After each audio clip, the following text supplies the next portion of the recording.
Hello, I'm here today to show you how easy it is for you to change the light bulb in your ceiling fan. As you can see, we got a bulb that's out. You just unscrew it. And it's got the small tip on it, so you got to make sure you have a small tip bulb. You go get your new bulb.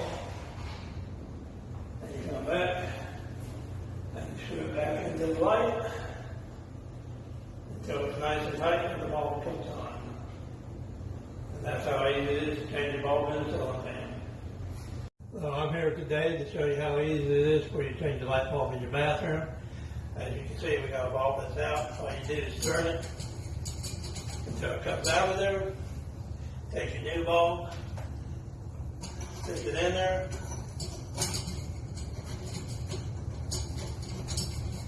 Turn it until the bulb comes on, you're good to go.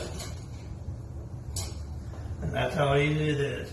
And your bulb in your shower stall here is the same type of bulb. In the picture there, you can do it the same way.